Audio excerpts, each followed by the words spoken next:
and welcome to the Sew Essential vlog. I'm here today to share with you my latest makes. They're things that I've made probably over the course of the last month. I love sharing these with you because everybody loves talking about what they've made, but I also want to share with you any tips and techniques that I picked up along the way that I think you might find useful. As always, all of the patterns and fabrics are available on our site and you can find the link to that below. So the first thing I want to share with you is this skirt by Tilly and the Buttons. It's called the Nest skirt. It's a relatively new pattern from Tilly and the Buttons. It's available on our site, as I mentioned, and really I would say this is the ultimate denim skirt pattern. I'm so thrilled with this and how it's turned out. I chose to make the mini version, which is just above the knee and a couple of inches above the knee. There's also a midi version which comes below the knee and has got a slit up the front. It's got some lovely features like the yoke at the back, the pockets, a fly front zip, and then obviously a button and buttonhole. It came together really well. I made a size 3. I originally thought I'd be a size 4 because the size 3, the measurements were my actual body measurements, so I thought that would be too small. I think the finished garment measurements were my actual body measurements, but when I made a toile of a size 4 it was way too big, so I did size down to a 3 and it fit straight out of the packet, which I was so surprised about. But yeah, brilliant. I do think that's partly due to the fact that the needle cord I used, which is available on our site as well, has got a good amount of stretch in it, but I have heard quite a few people say that they felt this skirt came up a little bit big, so just bear that in mind when you're choosing your size. In terms of sizes, it ranges from a 24-inch waist and 33-inch hip up to a 38-inch waist and 47-inch hip, so you've got an idea of what sizes are available in the pattern. Other things that are fantastic about this pattern were some of the lovely techniques, as you would expect from Tilly and the team. The instructions were incredibly comprehensive, very easy to follow, and there's even a video thrown in there as well for doing the fly front zip. It was a really nice method. I haven't seen it before and it was very easy to follow.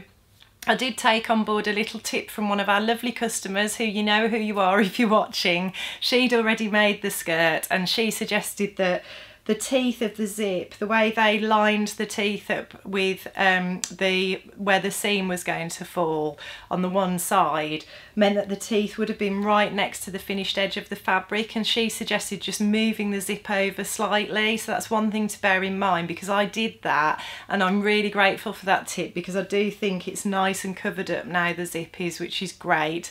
But yeah, cannot fault that video, it was awesome. So really useful to have access to that. And then the other technique I really liked as well was the flat felled seam. So it was what appears to be a flat felled seam down the centre front and the centre back, and then also on the yokes as well. In reality, this is a straightforward seam, so in the normal way, and then one of the seam allowances is trimmed down to half its width. The other seam allowance is left at its full width and finished with an overlocking stitch, and then you press the full seam allowance down over the trimmed one and top stitch it in place. And I just thought this was a really nice way to get that effect of a flat felled seam without the hassle of trying to sew a real one, which can be a little bit tricky sometimes, and you can end up not quite catching all the fabric and having problems in that respect. So great fit as far as I'm concerned. I made a size 3, it fits straight out of the packet. Great techniques and tips and step-by-step instructions from Tilly and the team, as you would expect. I think it's a classic pattern. I think I would wear this time and time again, and I would really like to make it in denim as well. The fabric I used is this delightful needle cord, which I absolutely adore. I just think the floral print against that sort of khaki greyish coloured background is lovely. It's got a lovely sheen to it. So it's silky soft, it almost feels like a velvet when you run your hands down it. As I said, it's got a good amount of stretch, so it's nice and comfortable and it's easy to fit. A couple of tips for when I worked with this fabric: I washed it by hand and rather than using steam in the iron, I used a hot dry iron for pressing. I also kept a piece of the fabric and put that so that the right sides were together when I was pressing the fabric, so that it supported the pile and didn't crush the pile of the needle cord. And other than that, really, it was just lovely to work with, and I'm thrilled with how it turned out. So that is a big thumbs up for me for the Tilly and the Buttons nest skirt. So on to my next two makes, which are the Tilly and the Buttons Norah top and the Jarly Lisette pull-on skirt. So this top probably looks quite similar to the one I had on in the last video, but that was actually a quick sew turtleneck that I made in the same fabric, which is our John Caldor Isabella wool jersey, which is the most beautiful fabric, hence why I've made a second top in this fabric, which might seem a little bit exuberant perhaps, but the reason for it was the quick sew top that I've got is a very fitted turtleneck, so that's great to wear with things like the nest skirt, where you want something that tucks in and is nice and slender. But when I want to wear sort of tighter skirts like this Jarly one that I've made, I'd rather have something that's looser and baggier, that sort of balances out my figure a bit more, so I don't feel comfortable wearing a tight fitting turtleneck top and a tight skirt like this one.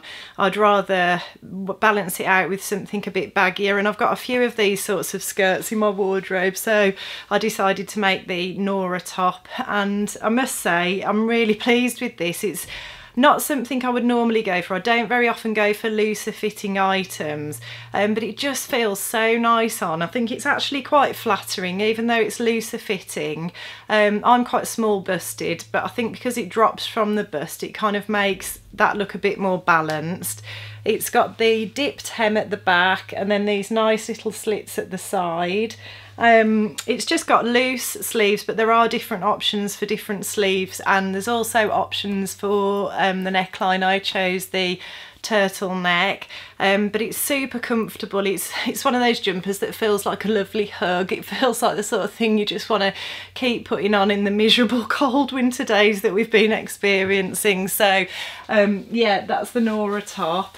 It is available in sizes ranging from a 30-inch bust to a 44-inch bust. I think I made the size 3, which is a 34-inch bust. And yes, there are options for a crew neck as well. This was the cropped version as well, so it's got the dipped hem at the back. But there is an option for a longer line version as well. As you'd expect from Tilly, once again, pattern instructions were very clear, very easy. I found this so easy to whip up in just a couple of hours, I think it took me. I made it on my overlocker and cover stitch machine. I cover stitched the hems, which I'm really pleased with. If you haven't got a cover stitch machine and you're thinking about it and you make a lot of jersey garments, then definitely seriously consider investing in one, because the finish of a cover stitch machine far outweighs the finish that I've ever been able to get with a twin needle. So I'm really thrilled with that. And yeah, I just think this is a great wardrobe staple. I've seen people make them in lovely printed fabrics as well, and it is just, as I say, it's a hug in a jumper. It's lovely to wear. And then the Jarly skirt that I made is pattern 3883, which is called the Lisette. This is available in sizes ranging from, you can actually make it for children as well, starting with a waist of 20 inches up to 26.5 inches. And then for the women's, it starts from a 27-inch waist up until a 44-inch waist, a 36-inch hip up until a 53-inch hip. So there's a really wide range of sizes in these Jarly patterns, and if you have got a child and you want to make them something similar, you're getting double whammy, you're getting double for your money. So that's great. The skirt, I chose the version with this panel across the waistline, which I think is very flattering, and you know, after having children I have got a bit of a tummy, and it does make you feel sort of like you're pulled in and feel comfortable there, which is nice. This is our puppy tooth Ponte fabric in royal blue and black, and it's absolutely lovely. It's very warm, and I just think this whole outfit just feels so comfortable, and I think it still looks relatively relatively smart. I mean, that's a matter of opinion. I'm sure other people might disagree. But it's, to me, I think it's smart, but it feels comfortable. I feel warm. You know, I don't feel like I'm going to be getting home and desperate to get in my pyjamas when I'm wearing this outfit, which is always a bonus. The Lizette skirt was very, very easy to make. I mean, you could whip it up in, I think it probably took me an hour or so. Again, I made it on my overlocker and cover stitch machine, but you're just sewing a few seams. The waist is elasticated, so it's very, very easy to sew and to fit. And yeah, really pleased with these items as well. So as I mentioned earlier in the video, everything I've mentioned today is available on our site. The links to our site are below. I hope you've enjoyed that today, and I'll look forward to beavering away, making lots more things to share with you next time.